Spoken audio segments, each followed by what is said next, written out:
नमस्कार दोस्तों, स्वागत है आपका सरल संस्कृत सुगम संस्कृत में। और मैं हूँ प्रतिभा दीक्षित। आज हम संस्कृत व्याकरण में आगे बात करेंगे प्रत्यय के बारे में। आज हम प्रत्यय जो प्रकरण है उसको पढ़ेंगे। प्रत्यय और समास के बारे में अधिकतर विद्यार्थियों की ये राय होती है कि ये कठिन विषय है और यहाँ से उन्हें समझने में परेशानी आती है, किंतु मेरा ऐसा मानना है कि प्रत्यय जो है बहुत ही आसान विषय है। अगर आप इसे गहनता से और सरलता से समझें तो आप आसानी से प्रत्यय जो हैं उनको समझ पाएंगे, उनमें अंतर कर पाएंगे और इनसे संबंधित जो प्रश्न हैं उनको सही कर पाएंगे। अब देखिए, बात चाहे प्रत्यय की हो या किसी भी विषय की हो, संस्कृत की हो या किसी अन्य भाषा की हो या किसी भी विषय की हो, अगर कॉम्पिटिटिव एग्ज़ाम पास करना है तो स्मार्ट स्टडी की ज़रूरत होती है। हमें बस पढ़ाई पढ़ाई पढ़ाई नहीं करनी, हमें एक सही दिशा में पढ़ाई करनी है और अच्छे तरीके से पढ़ाई करनी है। तो आइए प्रारंभ करते हैं। प्रत्यय। प्रतीयते विधीयते इति प्रत्यय, अर्थात जिनका विधान प्रतीत होता है वे प्रत्यय कहलाते हैं। अब प्रत्यय आप सामान्य शब्द में भी अगर बात करेंगे तो आप समझ जाएंगे कि जो धातु या शब्दों के बाद जो लगने वाले वर्ण होते हैं, किसी भी धातु या शब्द के साथ जो वर्ण या वर्ण समूह लगते हैं और उन वर्ण या वर्ण समूहों को लगने के बाद जो उस धातु या शब्द का अर्थ परिवर्तित हो जाता है, तो वो जो वर्ण या वर्ण समूह हैं वो प्रत्यय कहलाते हैं।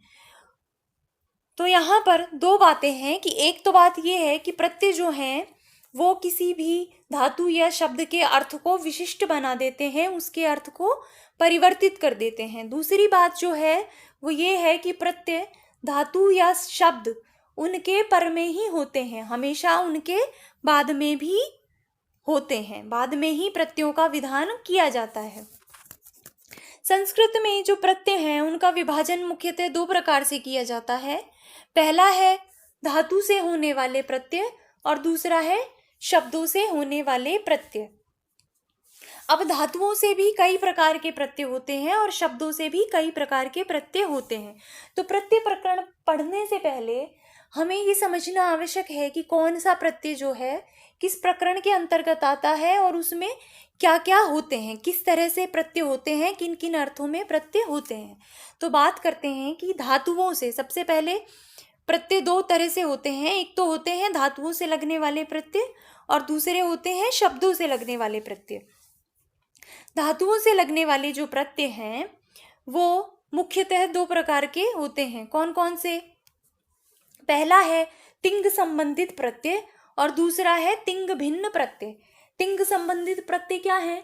जो हमने पढ़ा है कि सुप तिंगंतम पदम, जो पद बनाने के लिए संस्कृत में जो तिप तप तिप तस झी, ये जो 18 प्रत्यय हैं जो 9 परस्मयी पद में होते हैं, और त आताम झ, ये 9 प्रत्यय जो आत्मनेय पद में धातुओं के साथ लगते हैं लकारों में, तो ये जो प्रत्यय हैं ये तिंग प्रत्यय कहलाते हैं। इन तिंग प्रत्ययों के अलावा इनसे संबंधित प्रत्यय भी कुछ हैं। वो क्या है हम देखते हैं।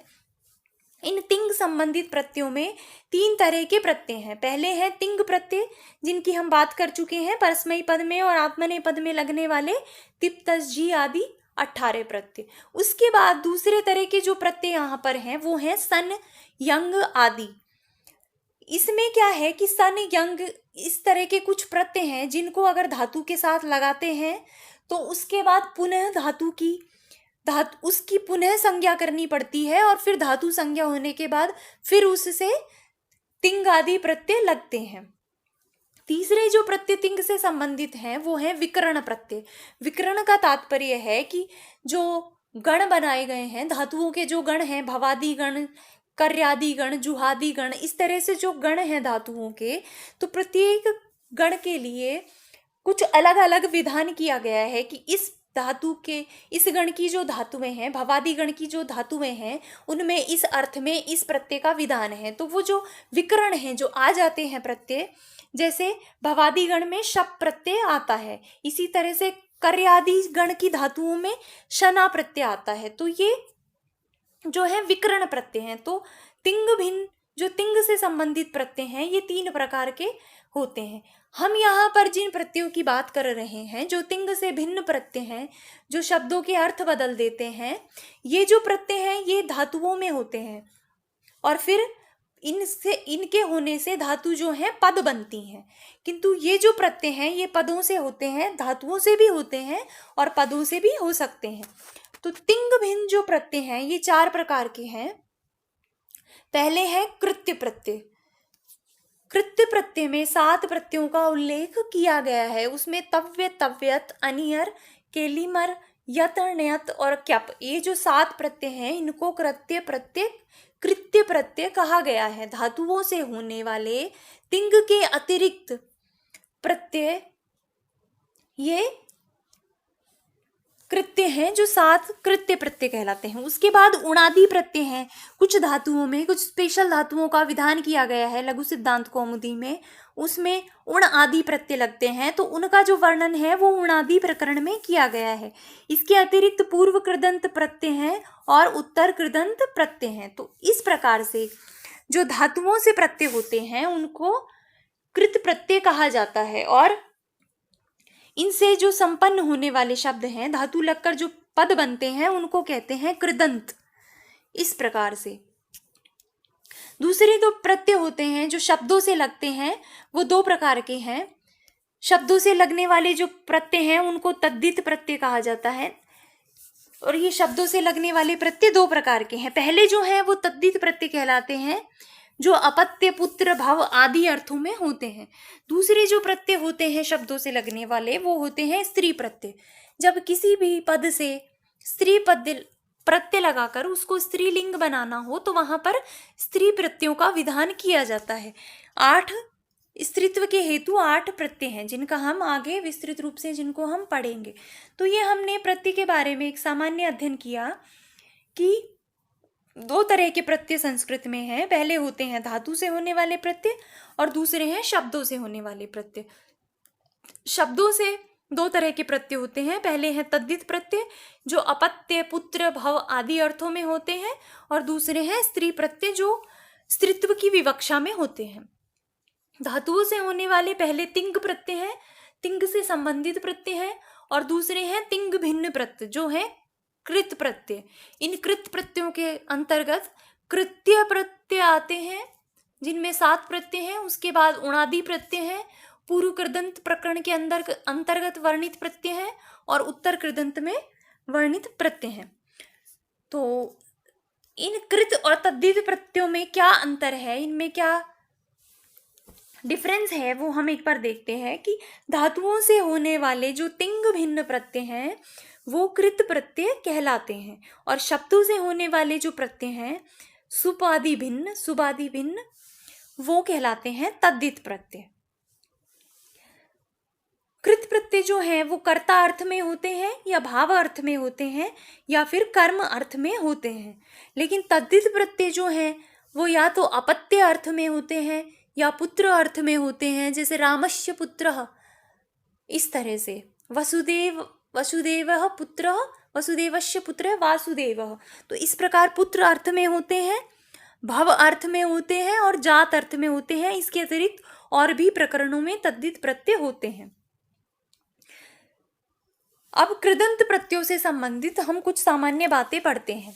अब यहाँ पर जब धातु से प्रत्यय लगता है तो बहुत सारी प्रक्रियाएं होकर फिर पद निष्पन्न होता है। तो उनमें क्या क्या प्रक्रियाएं होती हैं और कौन कौन से महत्वपूर्ण सूत्र वहां पर काम आते हैं, तो उनके बारे में हम कुछ सामान्य बातों का अध्ययन यहाँ पर कर रहे हैं।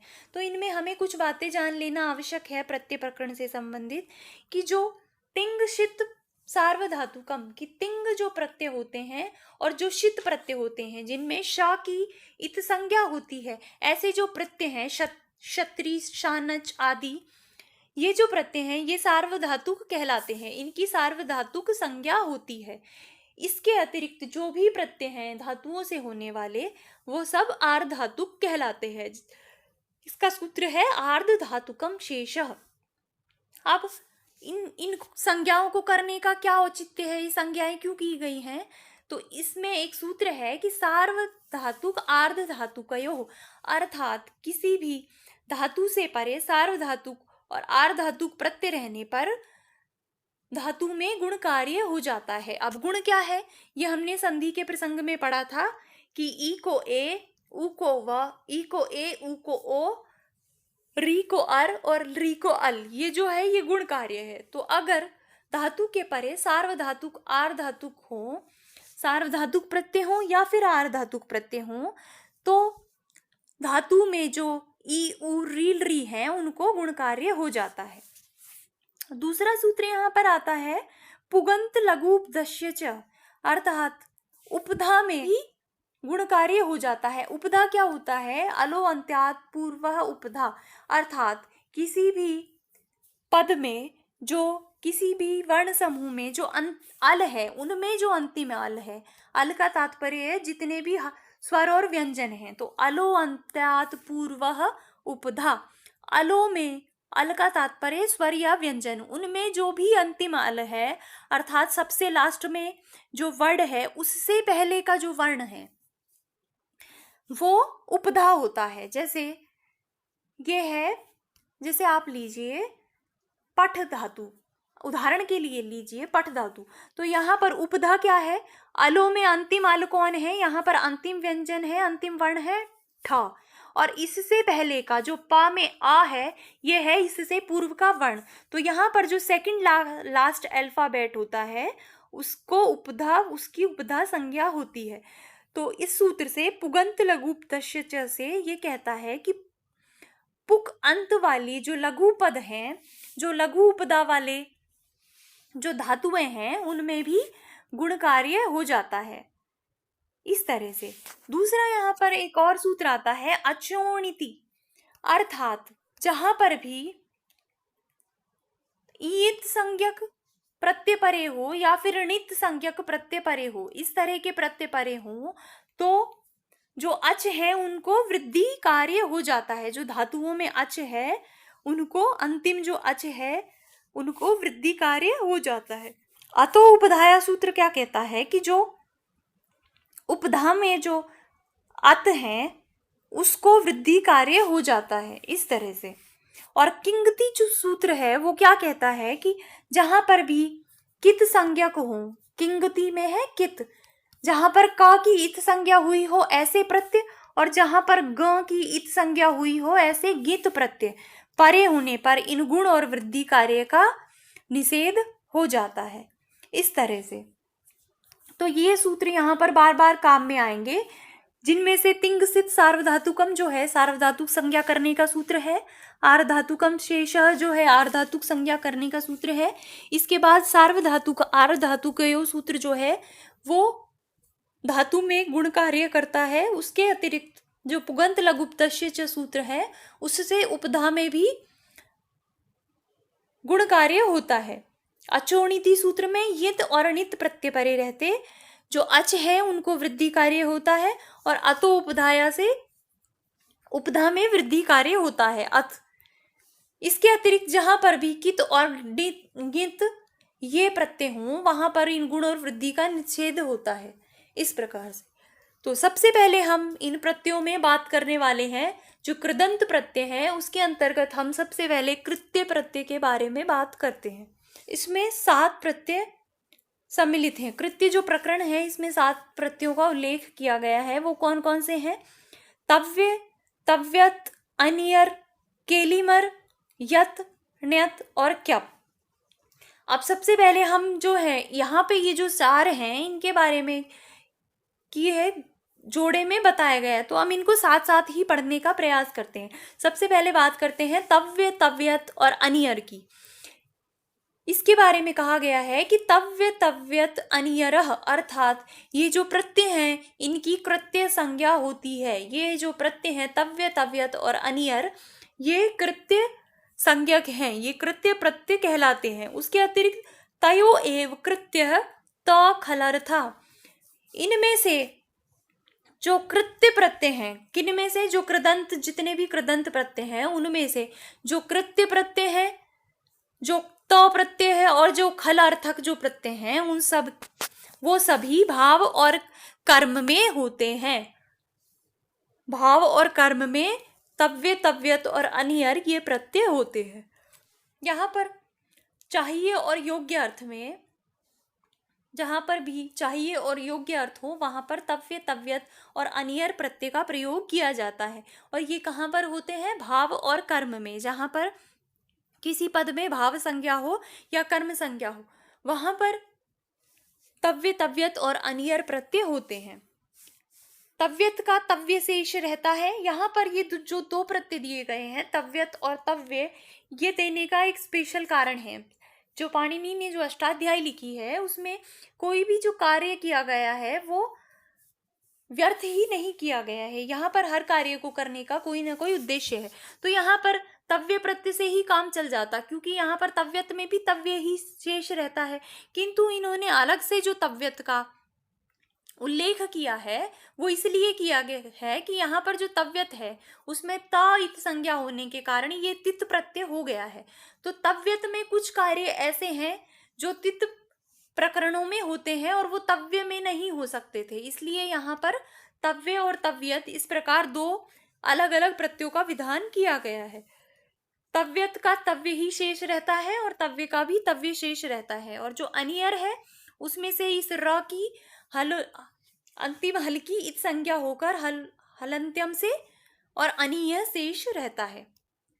इन तीनों प्रत्ययों से बनने वाले जो शब्द हैं वो पुल्लिंग में राम के समान, स्त्रीलिंग में रमा शब्द के समान और नपुंसकलिंग में फल के समान चलते हैं। ये जो तीनों हैं ये आर्धातुक संज्ञा होती है इनकी आर्धातुक शेष से, तो इनमें जो धातु है उनको गुण हो जाता है। और जो यहाँ पर जो सेठ धातुएं हैं संस्कृत में जो व्याकरण है इसमें कुछ धातुओं को सेठ धातुएं कहा गया है, अर्थात ऐसी धातुएं जिनमें इट का आगम हो जाता हो वो होती हैं सेठ धातुएं।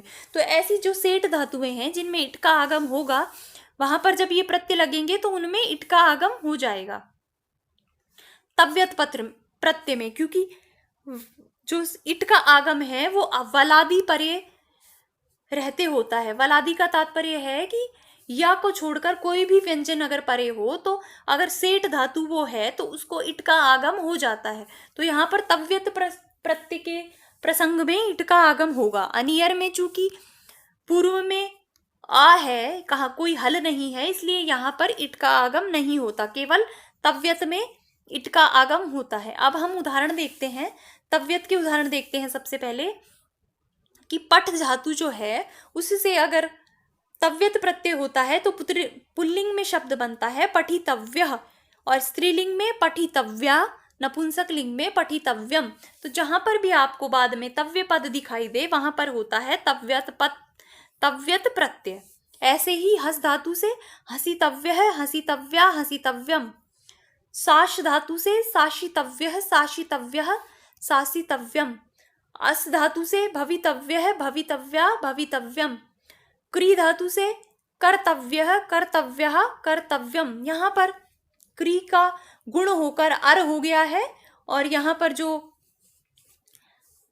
पद बना है वो है कर्तव्यः। इसी प्रकार क्री, ये जो बड़ा री है इसमें करितव्यः, करितव्या, करितव्यम, यहाँ पर इट का आगम होकर और इस तरह से पद बनते हैं क्री में। उसके बाद क्री में गुण हो जाता है। यहाँ पर ये जो धातु में ई है इसको गुण होकर ए होता है और यहाँ पर पद बनता है क्रेतव्यः, क्रेतव्या, क्रेतव्यम। इसी प्रकार से सृज का बनता है सृष्टव्यः, सृष्टव्यः, सृष्टव्यम। ये गई जो है इसको गा हो जाता है और पद बनता है गातव्यः, गातव्या, गातव्यम। इसके बाद पच धातु में पक्तव्यः, पक्तव्या, पक्तव्यम। ब्रू में वक्तव्य है, ब्रू जो है उसका वच हो जाता है और यहाँ पे ये जो चा है इसको का हो जाता है परे त रहते, तो वक्तव्य है, वक्तव्यः, वक्तव्यम। सह से सोढ़व्यः, सोढ़व्या, सोढ़व्यम। इस प्रकार से तो ये है तव्यत के उदाहरण। अब अनियर के देखते हैं। ये जो तव्यत और अनियर प्रत्यय हैं बहुत ही आसान है, आप शब्द को देखकर आराम से इनमें प्रत्यय पहचान सकते हैं। जहां बाद में आपको व्यम दिखाई दे, तव्यम दिखाई दे, तव्यः इस तरह से पद दिखाई दे तो वहां पर तव्यत प्रत्यय होता है, और जहां पर अनियः इस तरह से दिखाई दे वहां पर अनियर होता है। अनियर में पठ धातु से पद बनते हैं पुल्लिंग में पठनीय, स्त्रीलिंग में पठनीया और नपुंसकलिंग में पठनीयम। इसी तरह से अस और भू धातु से भवनीय, भवनीया, भवनीयम। ची से चयनीय, चयनीया, चयनीयम। और वृद्ध से वर्धनीय। यहाँ पर ये जो व्री है इसमें पुगंत लघु उपदस्य च से जो है गुण होकर और फिर यहाँ पर अर हो जाता है और पद बनता है वर्धनीय, वर्धनीया, वर्धनीयम। यहाँ पे ये जो ची था, इस ची का चे हो जाता है गुण होकर और बाद में अनिया का अय होने से यहाँ पर इन दोनों में ए का क्या हो जाता है, अयादि। तो अयादि होकर यहाँ पर चयनीय, इस तरह से पद बनता है। उसके बाद आता है केलीमर प्रत्यय। केलीमर प्रत्यय जो है वो भी धातु से भाव और कर्म अर्थ में ही होता है और चाहिए और योग्य अर्थ में होता है। इस केलीमर में ये जो का है इसकी लसक्व तद्धिते से, ये जो का है इसकी लसक्व तद्धिते से और जो र है इसकी हलंत्यम से इत संज्ञा होकर इसमें जो शेष बचता है वो है एलिम। और इसके जो इस प्रत्यांत केलीमर प्रत्यांत जो शब्द होते हैं वो पुल्लिंग में राम के समान, स्त्रीलिंग में रमा के समान और नपुंसकलिंग में फल के समान इनके रूप चलते हैं। जैसे उदाहरण देखते हैं, पच धातु से बनते हैं पचेलिमः, पचेलिमा, पचेलिमम। भिद से बनेगा बिदेलिमः, बिदेलिमा, बिदेलिमम। पठेलिमः, पठेलिमा, पठेलिमम। लिखेलिमः, लिखेलिमा, लिखेलिलम। इस प्रकार से अब तव्य, तव्यत, अनियर और कैलिमर के बाद जो प्रत्यय आते हैं कृत्य प्रत्यय में वो हैं यत, ण्यत और क्यप। इन तीनों को हम साथ साथ पढ़ेंगे कि कैसे ये तीनों प्रत्यय किस तरह से धातुओं में होते हैं और किन अर्थों में होते हैं। तीनों ही जो प्रत्यय हैं यत, ण्यत और क्यप, इनमें इसमें त की इत संज्ञा हो जाती है, इसमें त और न की इत संज्ञा हो जाती है और क्यप में प और क की इत संज्ञा हो जाती है। तो तीनों में ही य शेष रहता है। तीनों जो यत, ण्यत और क्यप हैं तीनों में य शेष रहता है। ये तीनों प्रत्यय कृत्य प्रत्यय हैं इसलिए भाव और कर्म में होते हैं और ये वलादी नहीं हैं। वलादी में आते थे य को छोड़कर जितने भी हल हैं सभी, तो इसमें य प्रत्यय है, य शेष रहता है, तो वलादी नहीं है ये, इसलिए इसमें इट का आगम भी नहीं होगा। जो हमने पढ़ा था तव्यत प्रत्यय में कि वलादी आर धातु परे होने पर इट का आगम हो जाता है सेठ धातुओं को, किंतु ये वलादी प्रत्यय नहीं है क्योंकि यहाँ पर य शेष रहता है, तो यहाँ पर इट का आगम भी नहीं होगा। और जो क्यप प्रत्यय है उस क्यप में क्या की इत का जो है क उसकी इत संज्ञा होती है और क की इत संज्ञा होने के कारण जो क्यप प्रत्यय है वो होता है कित प्रत्यय। और हम पहले ही बात कर चुके हैं कि जो कित और ञित प्रत्यय हैं उनमें वृद्धि और गुण का निषेध होता है, किंतु जो यत प्रत्यय है उसमें गुण कार्य हो जाता है। और एक यहाँ पर एक सूत्र और आता है इद्यति, इसके बारे में हम आगे बात करेंगे जब हम यत प्रत्यय पढ़ेंगे। ण्यत प्रत्यय है वो उसमें ण की इत संज्ञा होती है, इसलिए णित संज्ञक होने के कारण अचोणिति जो सूत्र हमने पढ़ा था कि अचोणिति सूत्र से अगर यित और णित संज्ञक प्रत्यय परे हों तो अच को वृद्धि कार्य हो जाता है। तो जहां पर णित प्रत्यय लगेगा, ण्यत का य शेष रहेगा, वहां पर वृद्धि कार्य होगा। जहां पर यत का य शेष रहेगा वहां पर गुण कार्य होगा और जहां पर क्यप का य शेष रहेगा वहां पर ना तो वृद्धि होगी और ना ही गुण होगा। अब कहां कहां पर किन किन धातुओं से यत और ण्यत और क्यप प्रत्यय होते हैं उसकी बात करते हैं। हम देखते हैं यत प्रत्यय को। सबसे पहले यत प्रत्यांत ये हमने देख लिया है कि इसमें य शेष रहता है और जो धातु है उसको गुण संज्ञा हो जाती है। इस यत प्रत्यांत के जो रूप हैं, यत प्रत्यय से बने हुए जो शब्द हैं उनके रूप तीनों लिंगों में चलते हैं और यत प्रत्यय अच अंत वाली धातुओं से होता है। इसके अतिरिक्त पवर्ग अंत में हो तथा अ उपधा में हो, ऐसी जो धातुएं हैं उनमें भी यत प्रत्यय ही होता है। उपधा क्या है इसके बारे में हम पहले बात कर चुके हैं कि अलो अंत्यात पूर्वः उपधा, कि जो जितने भी जैसे पठ धातु है इसमें कितने वर्ण हैं, 3, प उसमें रहने वाला आ और ठा। तो इन अलों में, इन वर्णों में जो अंतिम वर्ण है ठा, उससे पहले का जो वर्ण है ये अ, उसको उपधा संज्ञा होती है। तो ऐसी धातुएं जिनकी उपधा में तो आ हो और जिनके अंत में प वर्ग में से कोई भी वर्ण आ जाए, चाहे तो अंत में पा हो, फा हो, बा हो, भा हो या मा हो, तो ऐसी धातुएं जो हैं उनमें यत प्रत्यय होता है। ये जो है विधान, ये ण्यत प्रत्यय का अपवाद है, क्योंकि ण्यत प्रत्यय में एक सामान्य बात कही गई है कि री हलोर ण्यत, अर्थात जो रिकारांत धातुएं हैं और जो हल अंत वाली धातुएं हैं उनमें ण्यत प्रत्यय होता है। किंतु इन में एक स्पेशल शर्त ये है कि अगर उपधा में आ हो और धातु के अंत में इन पांचों में से कोई भी एक वर्ण हो तो वहां पर ण्यत ना होकर यत प्रत्यय ही हो जाता है। जैसे उदाहरण देखते हैं, जी धातु से जब यत प्रत्यय करते हैं तो शब्द बनता है पुल्लिंग में जेयः। कैसे? यहाँ पर ये त जो है इसकी इत संज्ञा होकर य शेष रहता है, और ये जो जी है, जी में जो ई है इसको गुण कार्य हो जाता है, जो हमने पढ़ा है सार्वधातुक आर्धातुकयो, अर्थात सार्वधातुक आर्ध धातुक प्रत्यय परे रहते जो आगे अच हैं उनको गुण कार्य हो जाता है। तो यहाँ पर ई को गुण होकर बनता है ए, तो जो पद हमारे सामने आता है वो है जेयः। इसी तरह से स्त्रीलिंग में शब्द बनता है जेया, और नपुंसक लिंग में क्या पद बनता है? जेयम। इस तरह से तो नी से नेयः, नेया, नेयम। श्रु धातु से श्रव्यः, श्रव्या, श्रव्यम। क्री धातु से क्रेयः, क्रेया, क्रेयम। दा धातु से देयः, देया, देयम। शप धातु से, अब देखिए आप यहाँ पे जो ये शप धातु है, इस धातु के अंत में प है और इसकी उपधा में अर्थात प से पहले आ है, इस श के अंदर आ है।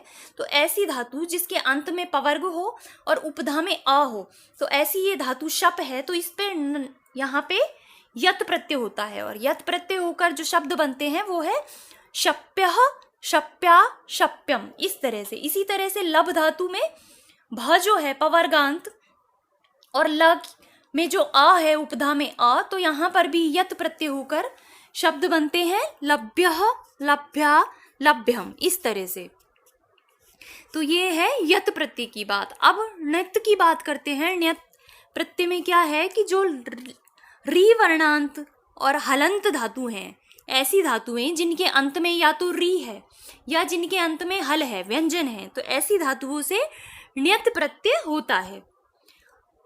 अब यहाँ पर ये जो ण्यत है इसमें णा की और ता की इत संज्ञा हो जाती है, तो णा की इत संज्ञा होने के कारण ये है णित।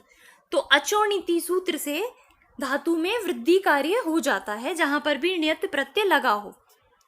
दूसरी बात यहाँ पर एक और आती है कि चजो कु घिण्यतो, अर्थात घी और ण्यत, इस तरह ण्यत ये जब प्रत्यय परे हों तो जो च और ज हैं उनको कुत्व हो जाता है। कुत्व से तात्पर्य ये है कि कवर्ग के शब्द यहाँ पर हो जाते हैं। किसको? च और ज को हो जाते हैं कवर्ग के शब्द। क्या हो? जब घित प्रत्यय परे हो और ण्यत प्रत्यय परे हो तब। अब यहाँ पे जो च है उसको का होता है, क्योंकि ये प्रथम वर्ण है, तो जब कवर्ग में बदलेगा च तो उसका प्रथम वर्ण होकर होगा का। किंतु जब ज च वर्ग में बदलेगा तो ज च छ ज जो है वो च वर्ग का तीसरा वर्ण है। तो जब ये कवर्ग में बदलेगा तो ये बदलेगा ग में, क्योंकि ग जो है वो भी कवर्ग का तीसरा वर्ण है। तो जब भी ण्यत प्रत्यय परे हो और घित प्रत्यय परे हो तो च और ज को कुत्व हो जाता है, अर्थात च के स्थान पर का हो जाता है और ज को ग हो जाता है। इस तरह से ण्यत प्रत्यय से बने हुए जो शब्द हैं उन शब्दों के रूप तीनों लिंगों में चलते हैं।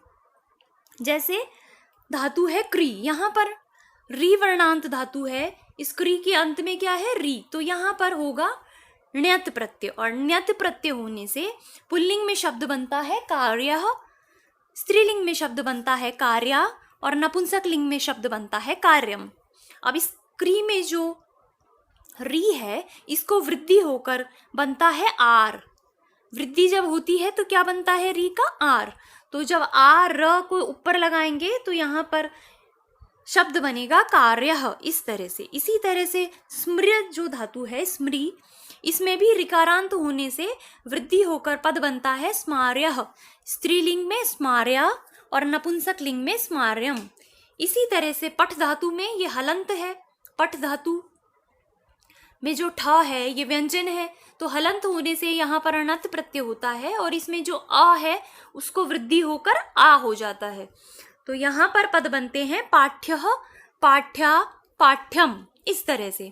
इसी प्रकार भुज धातु में हल अंत में होने से अणत प्रत्यय होकर जो ऊ है इसको वृद्धि होकर होता है भोज्यः, भोज्या, भोग्यम, इस तरह से। मृज धातु जो है यहाँ पर मृज में जो री है इसको वृद्धि हो जाती है और पद बनता है मार्ग्यः, मार्ग्यः, मार्ग्यम। यहाँ पे ये जो जा है इसको गा हो गया है, ण्यत प्रत्यय परे रहते, तो यहाँ पर मृज धातु में क्या पद बनते हैं मार्ग्यः, मार्ग्यः, मार्ग्यम, इस तरह से। पच धातु में जो चा है उसको का हो जाता है और पच धातु में जब अणत प्रत्यय लगता है तो यहाँ पर पद बनते हैं पुल्लिंग में पाक्यः, स्त्रीलिंग में पाक्या और नपुंसक लिंग में पाक्यम, इस तरह से। इसके बाद आता है क्यप प्रत्यय। क्यप प्रत्यय का जो विधान है वो स्पेशली 6 धातुओं के लिए किया गया है और इसके अलावा मृज धातु के बारे में भी कहा गया है कि वहां पर भी विकल्प से क्यप प्रत्यय हो जाता है। तो कौन कौन सी 6 धातुएं हैं? एति, एति जो ई धातु है वो शाश, व्री, द्री और जुश, इन धातुओं से क्यप प्रत्यय होता है। अब यहाँ पर एक बात है कि अंतिम स्वर होने पर जो ह्रस्व स्वर है उसको तुक का आगम हो जाता है। कब? जब पित संज्ञक कृत प्रत्यय परे रहें। अब ये क्यप कृत प्रत्यय है, पहली बात तो ये है। दूसरा, इसमें प की इत संज्ञा होने से ये है पित। तो इसमें जहां पर भी क्यप प्रत्यय होगा, अगर वहां पर अंतिम स्वर जो है वो ह्रस्व है, छोटा है, तो उसको तुक का आगम हो जाएगा, वहां पर त आ जाएगा। एक यहाँ पर दूसरी बात, एक सूत्र जो दिया गया है सास इतंग हलो, तो यहाँ पर जो शास में जो आ है उस आ को ई हो जाता है। कब? अंग और हल परे रहते। क्यप प्रत्यांत जो शब्द हैं उनके रूप भी तीनों लिंगों में चलते हैं। जैसे उदाहरण से समझते हैं, इण। इण में जो ई धातु है, इण धातु का जो ई है उसमें क्यप प्रत्यय लगकर पुल्लिंग में पद बनता है इत्यः। कैसे? ई प्लस क्यप करा तो क्यप का य शेष रहा। अब ये जो ई है ये ह्रस्व स्वर है और परे है पितकृत, इस तरह से। तो इस ई को तुक का आगम हो जाएगा। अब ये जो तुक है इसमें से ऊ की इत संज्ञा हो जाएगी और क की हलंत्यम से इत संज्ञा हो जाएगी। तो यहाँ पर क्या बचेगा? त। तो ई आधा त और य, और ये विभक्ति आदि कार्य होकर पुल्लिंग में रूप बनता है इत्यः। इसी प्रकार स्त्रीलिंग में इत्यः, इत्या और नपुंसक लिंग में पद बनता है इत्यम। स्तु धातु में, स्तु में भी ये छोटा ह्रस्व है, ऊ जो है ह्रस्व है, तो यहाँ पर भी तुक का आगम होता है, तो यहाँ पर पद बनता है स्तुत्यः, स्तुत्या, स्तुत्यम, इस तरह से। शाश धातु में जो आ है इसको ई हो जाता है साश इदंक हलो से, तो सा के स्थान पर आ जाता है ई। और ये जो श है इसको, इस श को मूर्धन्य श हो जाता है और पद बनता है शिष्यः, इस तरह से। स्त्रीलिंग में पद बनता है शिष्या और नपुंसक लिंग में पद बनता है शिष्यम। व्री धातु से यहाँ पर भी तुक आगम होकर शब्द बनता है वृत्यः, वृत्या, वृत्यम, इस तरह से। द्री में भी तुक आगम हो जाता है और यहाँ पर पद बनता है उपसर्ग पूर्वक आदृत्यः, आदृत्या, आदृत्यम। इसी प्रकार जुष धातु में क्यप प्रत्यय लगकर पद बनते हैं जुष्यः, जुष्या, जुष्यम, इस तरह से। तो हमने यहाँ पर तीनों प्रत्यय पढ़ लिए हैं। अब इन तीनों यत, ण्यत और क्यप प्रत्यय में आपको तीनों ही प्रत्यांत शब्दों में य, या और यम, पुल्लिंग, नपुंसकलिंग और स्त्रीलिंग में इस तरह से आपको अंत में मिलेगा। लेकिन इनकी पहचान ये है कि पहली बात तो आपको ये याद रखना है कि जो स्वरांत धातुएं हैं उनमें यत प्रत्यय होगा, जो री वर्णांत और व्यंजन अंत वाली धातुएं हैं उनमें ण्यत प्रत्यय होगा, और जो एति स्तु शास व्री द्रि जुष ये 6 धातुएं हैं और जो मृज धातु है इसमें होगा क्यप प्रत्यय। अगर इस तरह से भी आप याद नहीं रख सकते तो दूसरे इसकी पहचान ये है कि आपको जो यत प्रत्यांत जो शब्द होंगे उनमें आपको गुण मिलेगा, धातु में शब्द में उसमें आपको गुण मिलेगा। गुण से तात्पर्य ए की मात्रा, ओ की मात्रा। और जो ण्यत प्रत्यांत शब्द हैं उनमें आपको मिलेगी वृद्धि। यहाँ पर जो शब्द हैं वो इस तरह से मिलेंगे, जैसे यत प्रत्यांत जो शब्द हैं वो मिलेंगे चेयम, जेयम, इस तरह से। तो ये जो धातु में गुण हुआ है, जो ए लगा हुआ है, तो यहाँ पर है यत प्रत्यय। और जो ण्यत प्रत्यय है उसमें धातुओं में वृद्धि मिलेगी, जैसे कार्यम, धार्यम। तो यहाँ पर ये जो है इनमें ण्यत प्रत्यय होता है। तीसरा है क्यप प्रत्यय। तो क्यप प्रत्यय में ना तो धातु में वृद्धि मिलेगी और ना ही धातु में गुण मिलेगा, जैसे जुष्यः, इत्यः। वैसे क्यप प्रत्यय में जो है आपको इतना याद करने की भी जरूरत नहीं है, आप 6 तो ये धातुएं याद कर लें। एति, एति जो है इण धातु वो, स्तु, शाश, व्री, द्रि, जुष, और इसके अतिरिक्त मृज में बस इन 6 में ही क्यप प्रत्यय होता है। इसके अलावा या तो यत प्रत्यय होगा या फिर ण्यत प्रत्यय होगा। और दूसरी पहचान इसकी ये भी मिलेगी आपको क्यप प्रत्यय में कि इसमें शब्द में त भी आपको मिल सकता है, आधा त।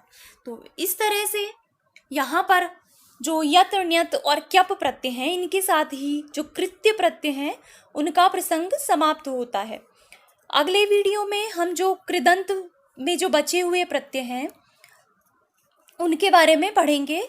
कृत्य प्रत्यय जो है यहाँ पर समाप्त होते हैं। उसके बाद जो प्रत्यय उणादि में, उणादि प्रत्यय तो हम नहीं पढ़ेंगे क्योंकि कुछ धातुओं के लिए उणादि प्रत्ययों का विधान है, तो वो ज़्यादातर परीक्षाएं जो हैं उनके सिलेबस में नहीं होते, तो उणादि प्रत्यय को हम छोड़ देंगे। और जो पूर्व कृदंत और उत्तर कृदंत में जो महत्वपूर्ण प्रत्यय हैं, जहाँ से प्रश्न आते हैं परीक्षा में, उनका हम अध्ययन करेंगे अगले वीडियो में। तो अगर आपको ये वीडियो पसंद आया है तो आप इसे लाइक करें, अधिक से अधिक शेयर करें और चैनल को सब्सक्राइब कर लें और बेल आइकन को भी प्रेस कर दें, जिससे आपको आने वाले वीडियोस के नोटिफिकेशन मिल सकें। तो मिलते हैं नेक्स्ट वीडियो में एक नए विषय के साथ। तब तक के लिए धन्यवाद।